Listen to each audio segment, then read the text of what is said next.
Et bonjour, bienvenue. Nous sommes en live pour cette rencontre aujourd'hui avec Céline et moi-même, que j'ai eu l'élan, l'envie d'inviter pour parler d'un sujet qui me tient bien à cœur. Et si l'amour était la clé? Je vais en donner plus d'explications dans une minute. Bienvenue aux participants, participantes et à tous ceux qui regarderont en replay. Je vous invite à laisser le micro et la vidéo coupée et à poser vos questions dans le chat et on prendra le temps d'y répondre plutôt sur la fin. Voilà. Je pense qu'on va démarrer, même si, il y a d'autres personnes qui nous rejoindront au fur et à mesure. Et du coup, je vais parler juste un petit intro sur sur cette thématique et si l'amour était la clé. En fait, l'élan de faire ce live aujourd'hui est venu d'un petit commentaire que j'ai mis sur une publication de Céline que je trouvais très intéressante et auquel tu as répondu en me disant, ah ben oui, il y aurait tellement à dire. Et je dis, mais oui, tellement à dire si on en parlait. Et puis moi, je suis une femme de réseau, j'aime rencontrer des nouvelles personnes. Donc bah, Céline, je te découvre un petit peu aujourd'hui, j'allais dire ce soir, non, c'est ce midi, à travers ce live. Voilà, parce que je sentis toute la richesse de nos expériences qui sont à la fois en parallèle et aussi avec des regards différents, toi, dans ton côté artiste peintre, moi plus artiste musicienne, et puis dans notre côté guide, femme médecine, etc. Je vais te laisser te présenter, comme ça tu veux nous en dire plus sur qui tu es, puis je me présenterai juste après.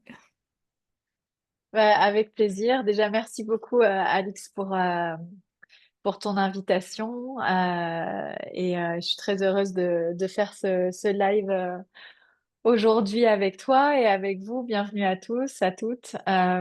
Ouais, le sujet est hyper vaste et tellement intéressant. Je suis ravie, vraiment ravie d'en parler.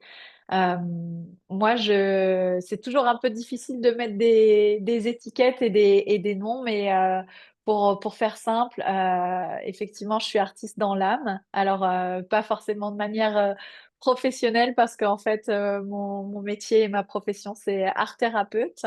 Je suis accompagnante donc par l'art, dans la thérapie, le cheminement thérapeutique, le mieux-être, la connaissance de soi. Ça m'a aussi amenée en devenant entrepreneur, parce que je suis devenue plus qu'auto-entrepreneur, puisque j'ai créé ma propre approche qui est l'art-thérapie holistique, que j'enseigne dans le cadre de l'école Dessine-moi une rose que j'ai créée aussi. Donc ça m'a amené de auto-entreprise à devenir entrepreneur et c'est vraiment toute une autre dimension. Et donc pour grandir dans cette posture, place d'entrepreneur dans laquelle vraiment je débute, eh bien, ça m'a aussi amené à beaucoup me transformer. Encore une fois, je dis ça avec beaucoup d'humilité parce que je suis au début du chemin. Et, euh, et donc, bah, je propose aussi moi-même des accompagnements de coaching et de mentorat pour les auto-entrepreneurs. Donc voilà, aujourd'hui, je peux te dire ces trois différentes casquettes: d'être artiste, inspirée et intuitive, d'être art thérapeute holistique et également coach et mentor pour, j'aime bien dire, pour les artisans du nouveau monde. Voilà, à toi, Alix. Merci Céline pour ton partage et ta présentation. Et donc bah, moi aussi, on va dire, j'ai à peu près les mêmes, dans ce holistique, je te rejoins. Avec moi, ma casquette d'entrée, c'est le côté thérapeute. D'abord thérapeute et traductrice du corps, puisque ma formation initiale, c'est ostéopathe. Et du coup, bah, depuis cet endroit-là, j'ai découvert toutes les mémoires, en fait, tout ce que le corps gardait en mémoire. Et ça m'a invité très fort, par un chemin d'abord personnel, à aller voir les causes, en fait, derrière les douleurs. Et donc à transformer ma pratique pour vraiment être dans une approche thérapeutique. Euh, et de là, il y a eu pas mal de rencontres et autres, et beaucoup d'autres formations, prof de yoga, etc. Mais le centre aujourd'hui de qui je suis et ce à quoi j'aide et ce qui fait sens pour moi, c'est aider les gens qui ont des projets à déployer, que ce soit en tant qu'entrepreneur ou des idées. Moi, j'ai créé un projet collectif aussi. Donc voilà, déployer des projets qui ont du sens et qui sentent qu'ils manquent de confiance ou de sécurité, ben, on va faire un travail sur double plan, à la fois le côté thérapeutique de qu'est-ce qui m'empêche de trouver cette sécurité. Et très souvent, bah, c'est les violences vécues, c'est les deuils non faits, c'est les relations d'emprise. Et une fois qu'on a cette sécurité, bah, comment je construis une entreprise si je veux être à mon compte, comment j'ose croire en mes rêves, comment je peux apprendre à manifester, comment je peux réparer le lien à l'argent. Voilà, il y a toute ces différentes facettes possibles. Et en parallèle de ça, ben, je suis en train d'assumer chaque jour un peu plus l'artiste musicienne que je suis, chanteuse. Voilà, et c'est une autre manière d'être au service de l'amour, parce que un des points de fond de tout ce que j'aime faire et transmettre, bah, c'est d'être au service de l'amour en fait. Et du coup, que ce soit le collectif que j'ai créé qui s'appelle Naître à soi, que ce soit dans les accompagnements, on a échangé tout à l'heure avec Céline, être au service de l'amour, c'est aussi être connecté à la foi. Euh, et au divin, il y a quelque chose de plus grand, à ce qu'on honore en fait en nous. Et donc, moi, j'ai cette même mission d'aider les personnes qui sentent qu'elles ont quelque chose à offrir au monde, ben, de le reconnaître et de pouvoir oser le faire. Voilà, pour résumer. Ouais, et ça me fait plaisir, ça me touche que tu parles d'amour parce que justement, moi, quand j'ai créé mon approche, ça partait de ce principe-là, quand en fait, l'amour est la plus haute énergie de guérison. Il y a rien en fait qui peut résister à l'amour. Et tout ce qui est fermé ou blessé, replié, froissé, traumatisé, sous l'énergie d'amour, en étant pétri, baigné, pénétré de l'énergie d'amour, tout se restaure et tout se répare. Et justement, quand j'ai créé mon approche, c'était vraiment avec l'amour au centre, à tout point de vue, même à la fois dans la reliance thérapeutique que vraiment la démarche de création, jusqu'à ne créer que de l'art d'amour et l'art vibratoire, qu'il soit dansé, chanté, pictural, écrit. L'art vibratoire, c'est l'art qui est pur amour, en fait. Donc, c'est vraiment un sujet, et encore merci à Alix de nous permettre aujourd'hui d'en parler parce que on a ce très gros point commun toutes les deux, que, que l'amour est au cœur de notre approche, de notre moteur. Et voilà pourquoi on est là aujourd'hui pour vous en parler un petit peu plus en détail.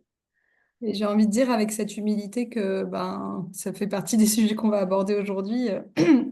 On peut vouloir être au service de l'amour et pas forcément y être. C'est tout un chemin d'alignement intérieur et de justesse qui est jamais fini d'être marché.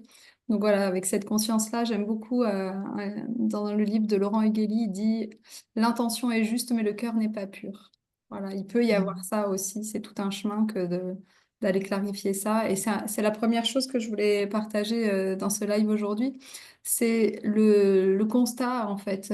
Pourquoi est-ce qu'on vient parler d'amour? Parce que finalement, aujourd'hui, quand on est un peu dans ce domaine de l'entrepreneuriat, etc., toi comme moi, on est sur ce sujet de la question de l'abondance et qui vient rapidement parler du manque. Et il y Ouais. a tout euh, du marketing sur tout ça en permanence où on nous dit comment gagner plus et comment avoir plus de succès, comment avoir plus de reconnaissance. Et puis les gens ils viennent nous voir parce qu'ils ont besoin de ça, etc. Et est-ce qu'on peut arrêter la dispersion extérieure pour revenir à l'essence première en fait derrière? Le constat en fait que derrière tous ces manques, bah, il y a peut-être autre chose. Euh, Moi, je voulais partager spécifiquement là-dessus. Euh, sur le fait de cette notion de, ouais, vraiment, le, comment on peut, de manière générale, en fait, c'est ma manière de travailler. J'aime bien, au-delà des problématiques qui sont déposées, aller voir ce qu'il y a derrière. Et du coup, je pense que toi, comme moi, dans ta pratique, quand les gens viennent me dire, ah, j'ai un problème avec l'argent, etc., puis dans le travail de fond corporel, hein, moi je passe par l'accès du corps, Ce qui émerge finalement derrière, c'est toujours un problème d'estime de soi, de reconnaissance de sa valeur, de j'ai pas été aimé, j'ai été abandonné. Et en fait, c'est en réparant ces vraies causes derrière que on peut réouvrir à recevoir, à accueillir, à se laisser traverser par cette énergie qui est l'argent, mais qui peut être aussi l'amour en fait. Voilà, je pense que tu vas donner d'autres exemples qui vont aller dans ce sens-là. On va tisser ensemble. Mhm. Mais en tout cas, c'était ça que je voulais partager hein, en priorité sur ce constat-là. Oui, et la fois où tu es venu vers moi, c'est justement parce que je partageais quelque chose qui disait on peut vouloir plus, plus d'amour, d'amis, d'argent, plus de succès, plus. Enfin, voilà, on peut être nombreux à vouloir des choses, mais en fait, est-ce qu'on est prêt à les accueillir? Est-ce qu'on est capable d'accueillir finalement toutes ces différentes formes d'amour? Parce que tu parles d'argent. L'argent, c'est une forme d'amour. Enfin, comme tout, c'est une énergie et suivant où on met le curseur, il y a deux polarités, négative, positive, mais c'est comme un moyen et puis ça dépend ce qu'on en fait en fait. Mais c'est une forme d'abondance et toute abondance vient de la seule et unique source d'origine qui est l'amour. L'amour est à l'origine de absolument toute création. Et c'est que l'amour qui permet à la vie d'être et à toute création de se manifester, de se créer. Donc, du coup, se poser la question de, OK, je veux tout ça, mais est-ce que je peux l'accueillir? Toi, tu passes par le corps et tu vois que, en fait, entre le désir des gens et ce qu'ils sont prêts à accueillir, bah, il y a des blocages internes dans la mémoire cellulaire et tout ça. Moi, je vais passer plus par l'inconscient. Euh, mais c'est le fait que, en fait, on peut vouloir des choses consciemment et inconsciemment, ou dans la mémoire cellulaire, dans notre corps et donc dans nos vibrations, ce sont littéralement des messages opposés qui sont en fréquence. Moi, je veux consciemment et en fait, tout mon système est en train de dire non, surtout pas, surtout pas, surtout pas. Et là, bah, c'est normal, il se passe rien parce que l'univers, qui est un algorithme fréquentiel, va entendre et se mettre, toujours nous donner raison et va se mettre au diapason de nos fréquences, pas uniquement de ce qu'on veut pour notre vision board 2026, quoi. Et donc, c'est ça qui est intéressant de voir, c'est finalement, qu'est-ce que moi, concrètement, je vibre et qu'est-ce que dit voilà, ma somme d'énergie au-delà de ce que je veux, quoi. Ouais, c'est très juste ce que tu dis et ce que tu décris entre je veux, j'appelle, je désire et puis il y a tout qui résiste à l'intérieur. C'est une forme de dissociation. Et en Mm. fait, cette dissociation-là, pour moi, qui suis spécialiste des victimes de violences sexuelles et de violences en général, c'est ce qu'on trouve ensuite au traumatisme, en fait. Et c'est dans ces traumatismes, justement, souvent qu'on a ces pertes d'estime, de confiance en soi, de conscience de sa valeur, et d'amour pour soi. Du coup, c'est intéressant. Je travaille pas mal autour de la manifestation, justement. Et cette notion de, ben, tant qu'il y a une part de moi qui est en survie, du coup, je suis pas dans l'accueil et l'ouverture. Je suis dans la protection et la fermeture. Voilà, cette dissociation-là, elle se joue aussi à cet endroit-là. Est-ce... Ouais, tout à fait. Et justement, tu voulais qu'on donne un peu des exemples personnels. Moi, j'ai un exemple personnel à donner qui est la rencontre de l'homme de ma vie et de mon chéri, où entre le moment où je l'ai rencontré et où on a démarré notre vie ensemble dans cette incarnation, et le moment où je me suis séparée de mon précédent compagnon, il s'est passé 8 ans. Et en fait, je me suis séparée de mon précédent compagnon parce que j'avais eu le flash que en fait, ça pouvait pas être lui, l'homme de ma vie.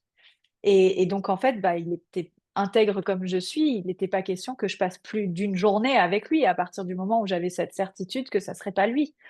Et donc, après, je me suis mise dans cette espèce de quête de trouver l'homme de ma vie. Et, et je savais qu'il existait.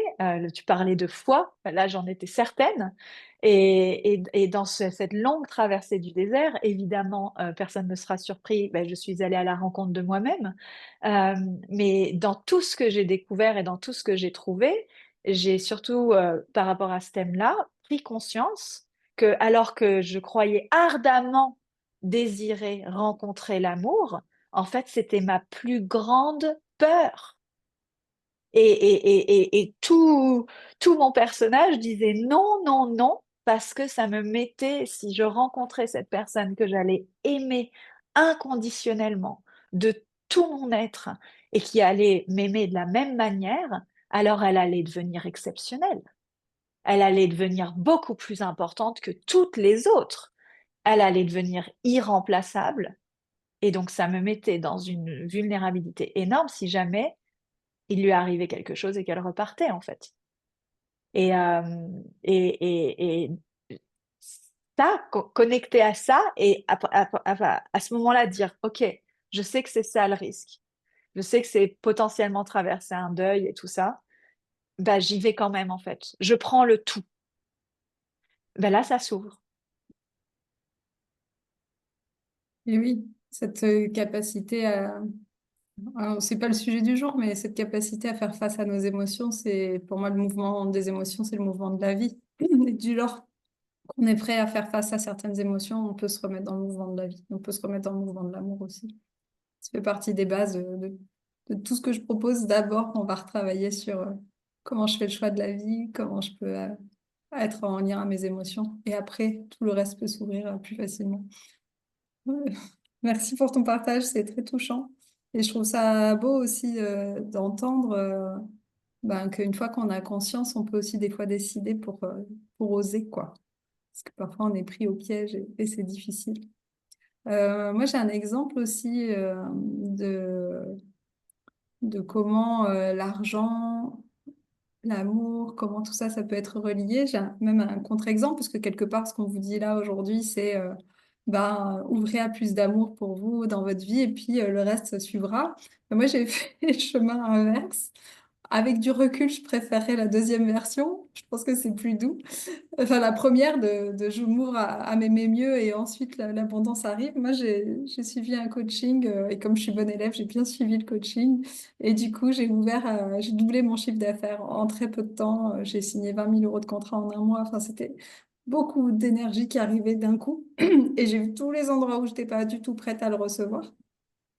Avec un saboteur terrible qui est remonté à la surface, qui m'a dit pour qui tu te prends, et puis tu vas pas y arriver, et puis tu vas te planter. Waouh, le mouvement intérieur était hyper intense. Heureusement, je suis bien accompagnée en thérapie, donc j'ai pu canaliser tout ça, aller voir tous les endroits où la conscience de ma valeur, où les dénigrements, etc., tout ce que j'avais vécu qui m'empêchait de m'aimer et de recevoir. Et au bout de 6 mois, en fait, ben, ça a ouvert au contraire à d'énormes cadeaux parce que j'avais ouvert ma capacité à recevoir et aussi du coup à donner. Et c'est à ce moment-là que j'ai trouvé ma maison, que j'ai eu 50 personnes pour mon anniversaire, des milliers, beaucoup de cadeaux. Enfin, c'était énorme à recevoir et en même temps, j'étais aussi dans cette abondance de générosité, de pouvoir offrir le champagne, etc.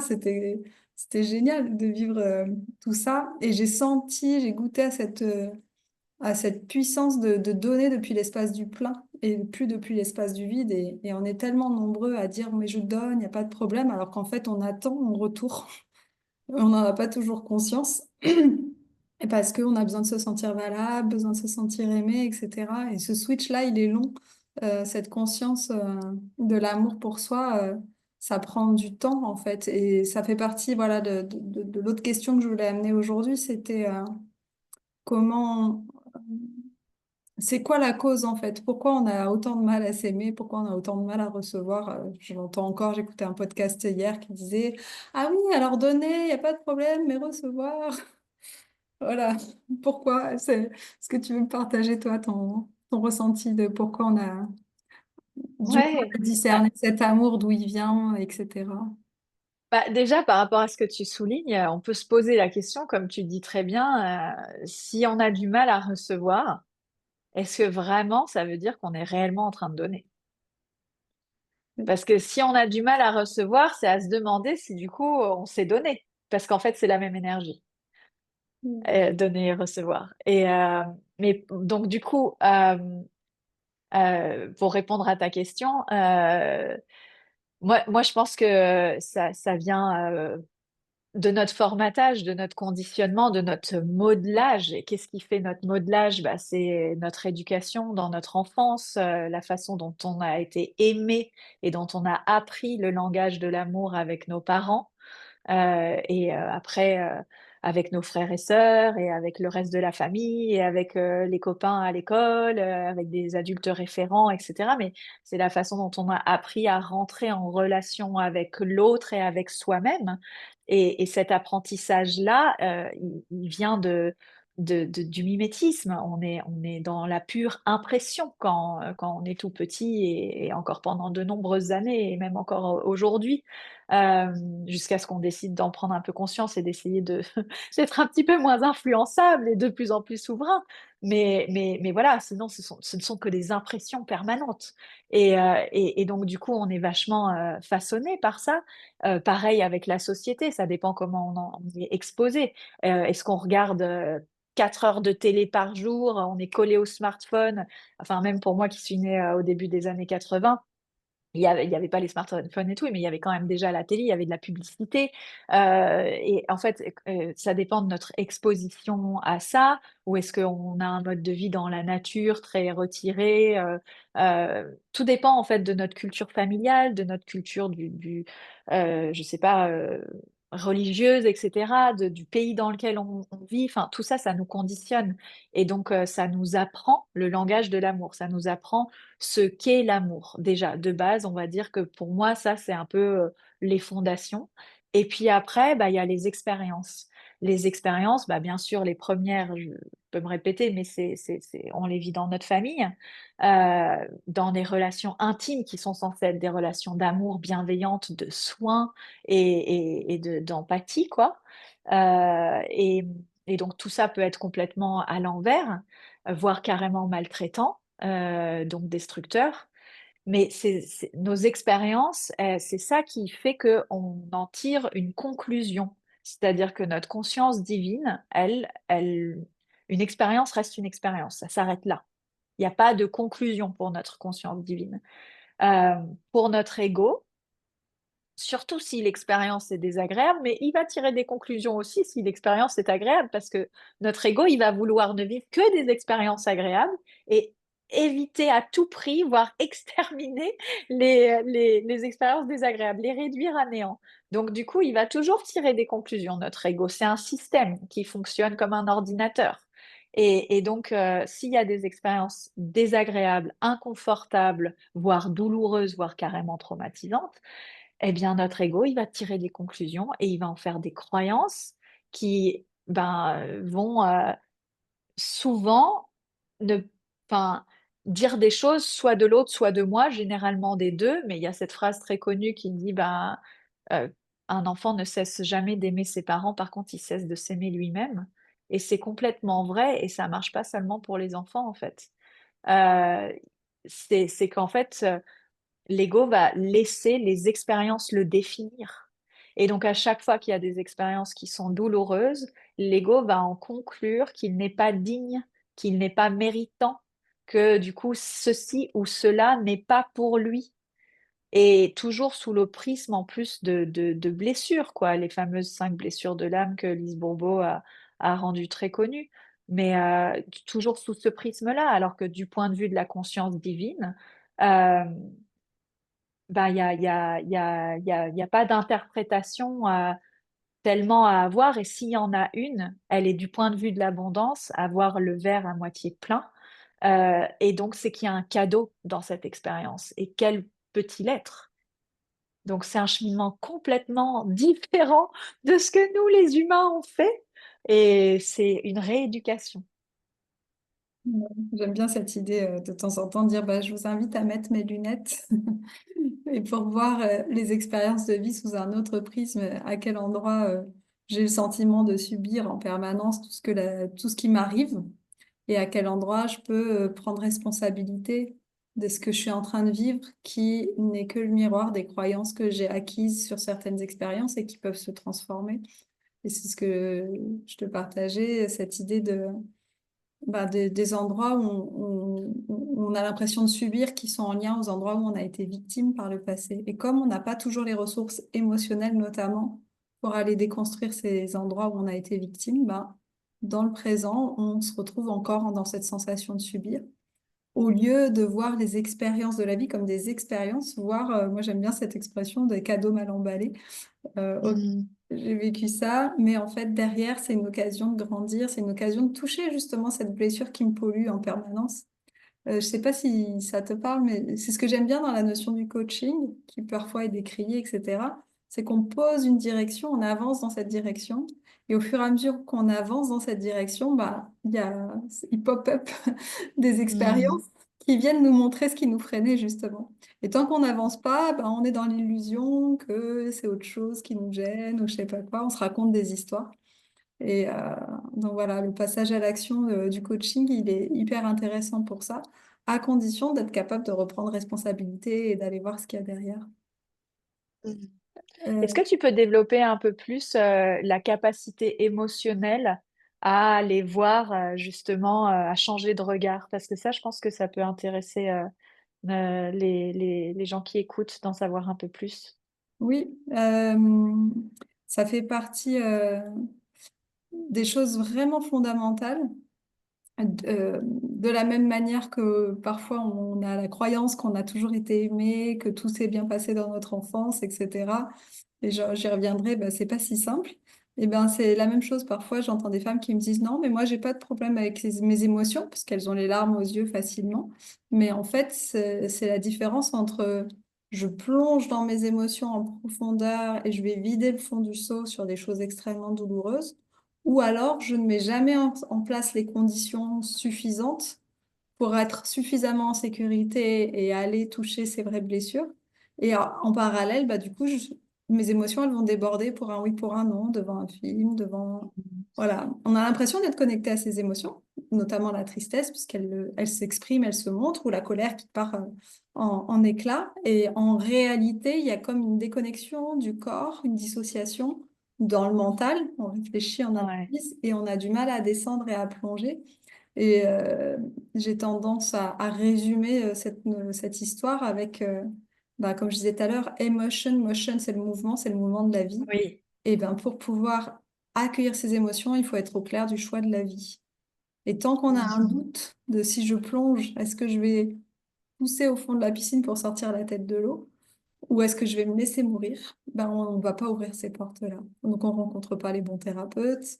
On va pas, on va dire, ah non, mais moi, je peux pleurer, mais toute seule, je veux surtout pas qu'il y ait quelqu'un qui me voit. Mais du coup, on s'empêche ce mouvement de transformation parce que parfois, il y a besoin d'être consolé, contenu, soutenu pour toucher cette profondeur-là, quoi, justement. Ouais, donc c'est à la fois une capacité à être dans une sécurité émotionnelle, en tout cas un espace sécure pour pouvoir les vivre, les rencontrer, les traverser et les exprimer. Mais en même temps, ce que tu disais, c'est qu'il y a aussi cette décision de vouloir concrètement transformer les choses.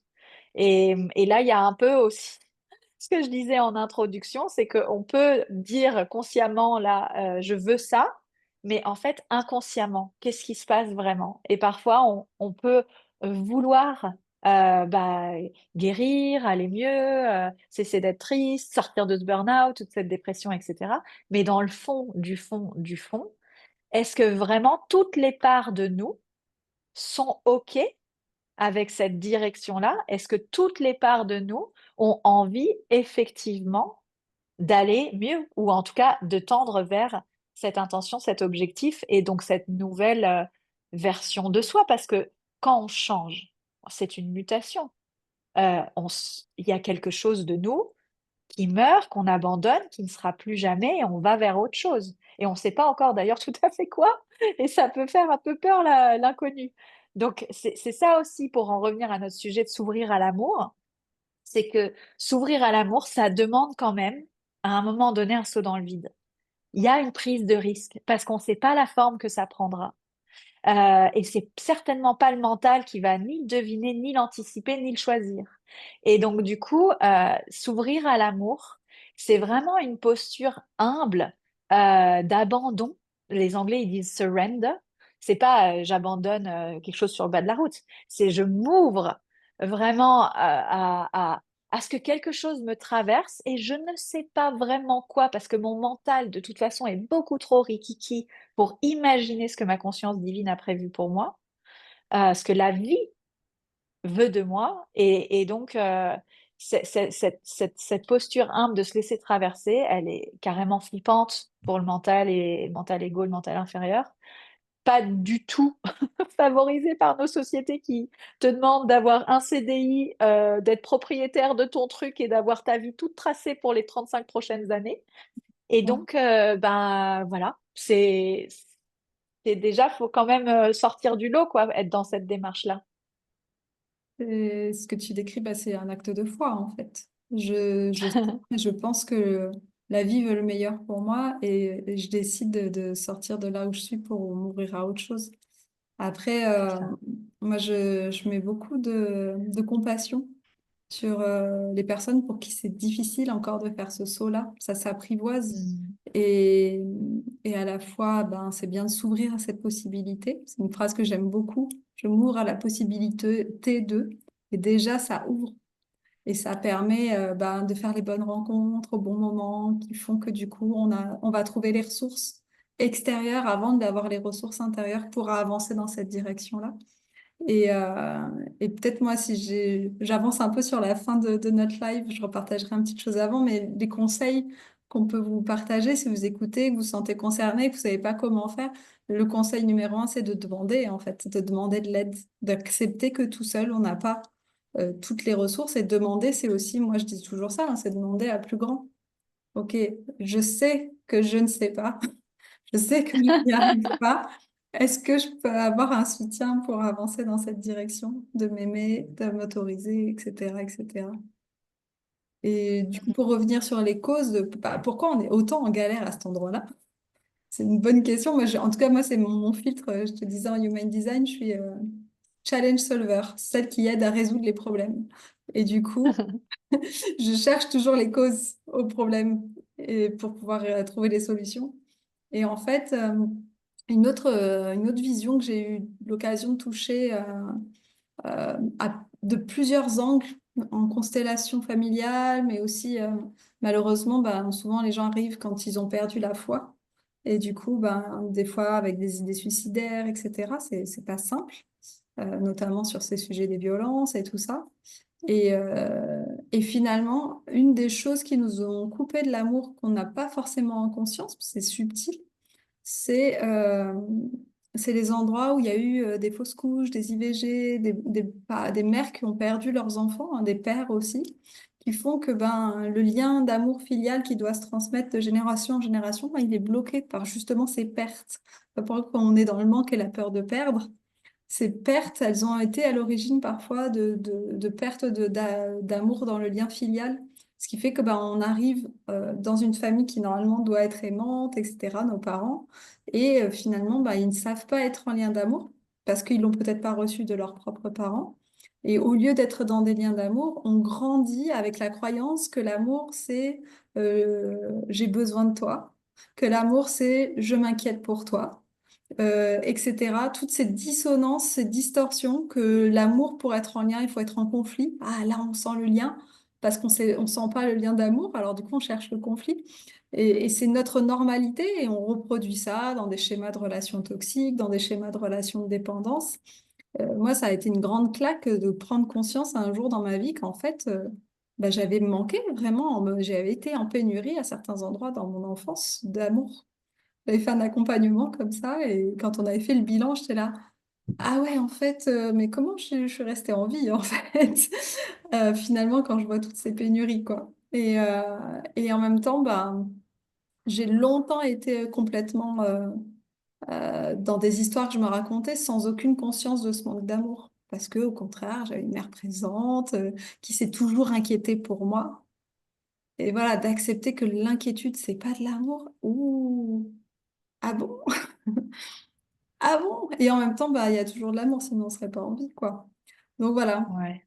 Est-ce que toi, tu aurais envie de partager des conseils par rapport à tout ça, aux gens qui nous écoutent? C'est quoi la porte de sortie? Bah écoute, moi c'est mon chemin et en plus j'en ai fait mon métier parce que en plus je pense pas qu'on ait envie de devenir thérapeute, je pense qu'on le devient après des années de thérapie sur soi et que en fait c'est comme voilà un chemin et on peut prendre éventuellement cette porte-là. Donc moi, je suis devenue thérapeute après des années de thérapie et je suis encore toujours en thérapie. Je pense que je le serai jusqu'à la fin, pas parce que ma vie déraille, pas parce que, mais c'est parce qu'en fait, c'est comme juste un alignement. L'alignement, il est subtil, le déséquilibre arrive et puis on est tout le temps en train de grandir, d'évoluer, de s'expanser, de découvrir des nouvelles choses sur soi. Et donc c'est toujours bien, je trouve, d'avoir un espace avec quelqu'un de confiance, de compétent, de bienveillant, d'intelligent, de cœur, d'esprit, avec qui on peut bah, cheminer en fait. Donc moi, c'est sûr que comme conseil, améliorer, enfin, avancer sur ce chemin de l'amour avec un grand A, de l'amour de soi, de l'acceptation, de la réparation. Pour moi, la thérapie, c'est hyper précieux. Et quand je parle de thérapie, je parle pas de cumuler plein d'accompagnements de 3 mois. Je parle vraiment, on peut faire des trucs en plus et tout ça, mais pour moi, vraiment un cheminement, il est profond et du coup, c'est un engagement envers soi-même pendant de nombreuses années. Et c'est pour ça, moi, je le dis, je pense pas que je sortirai vraiment, enfin, j'en sais rien à 65 ans, tu vois, mais je pense pas que je sortirai vraiment un jour de ça parce que je trouve que ça nous permet tellement plus de paix intérieure, tellement plus de sérénité, de compréhension. C'est important de se comprendre soi-même, c'est important de se connaître et connaître. C'est naître avec soi-même, en fait. C'est accoucher de soi. Et je pense que être accompagné d'un thérapeute, c'est comme être accompagné d'une sage-femme. C'est quelqu'un qui nous aide à accoucher de nous-mêmes. C'est très beau ce que tu dis ça et ça me fait sourire parce que c'est le nom du collectif que j'ai créé qui s'appelle Naître à soi. Oui. Et en fait, c'est un collectif qui est là pour nourrir la conscience du sacré, nourrir sa foi, se rencontrer, échanger, partager, grandir ensemble. Et ce qui m'a beaucoup touchée dans l'expérience, une fois que ce collectif est né, justement à lui-même, c'est de voir dans les retours des gens que ben, non seulement ils avaient agrandi certaines capacités de perception, certaines manières de prier, mais surtout, ben, ça a agrandi la confiance en lien à l'autre. Et que finalement, ben, on est d'abord des individus de lien. Et du coup, ben, au-delà de la thérapie, qui est fondamentale, et oui, ça fait partie du conseil que je donnerais aussi, si tu sens, tu vois que tu galères à t'ouvrir, à recevoir, c'est que peut-être il y a des endroits où tu as du mal à t'aimer, que tu n'arrives pas encore à le voir, et demande un soutien extérieur, en fait, qui ramène cette sécurité pour pouvoir entamer ces transformations. Et je préciserai, parce que ça, c'est ma déformation personnelle, un travail qui soit pas que dans le mental, mais qui ramène au corps et qui ramène aux émotions. Ouais. Il y a beaucoup de gens qui font de la psychologie et qui oublient de descendre au niveau émotionnel et au niveau corporel. Et donc, ça s'intègre pas de la même manière. Et aussi au niveau spirituel, parce qu'on est des êtres Ouais. dans cette globalité, quoi. C'est fondamental.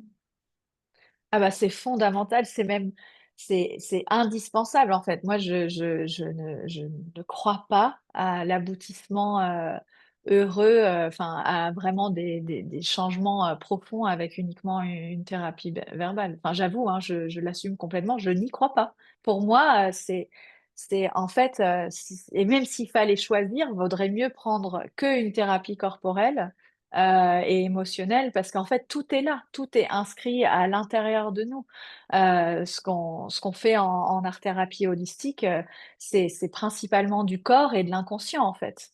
Et c'est ça qui est génial, c'est que par le dessin, par la danse, par le chant, euh, par l'écriture, il y a tout plein de façons différentes de rentrer en lien avec nos croyances, avec nos émotions, avec nos traumas, avec tout notre système en fait, qui fait qu'on est ce qu'on est et qu'on n'est pas nous-mêmes.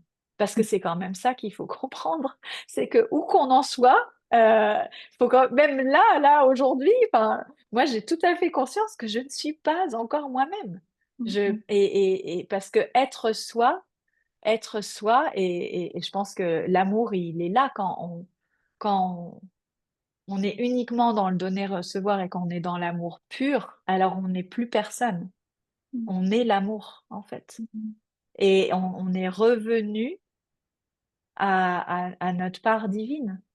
Et, et du coup, il y a plus d'identification, il y a plus de personnalité. On est en dévotion totale à l'amour et on est là pour servir. Alors, ça fait très sectaire, mais je pense que c'est quand même la réalité spirituelle de notre conscience. Elle est là pour servir l'amour avec un grand A et l'incarner. Et, et c'est long, mais on apprend. Un long chemin. Oui, et c'est très intéressant ce que tu dis, ça paraît sectaire. Bah, en fait, toutes les gourous, etc., dans les mots qu'ils utilisent sont souvent très justes. C'est la manière dont c'est utilisé. Et, euh, Ouais. et oui, c'est fondamental. Je te partageais entre le moment où on a décidé de faire ce live et aujourd'hui, c'est passé beaucoup de temps pour plein de raisons, parce qu'on a des vies remplies. Et en fait, euh, et en fait, ça m'a fait faire tout un cheminement. Et notamment bah, aux Danses de la Lune dont je te parlais, j'ai reçu un message tellement beau que du coup j'ai envie de partager et qui relie et qui rejoint exactement ce que tu partageais à l'instant. C'est quand je me reconnecte pleinement à mon droit de vivre, à toute ma puissance intérieure, je deviens une plume de l'aile de la vie. Je reviens Mm. au service du collectif.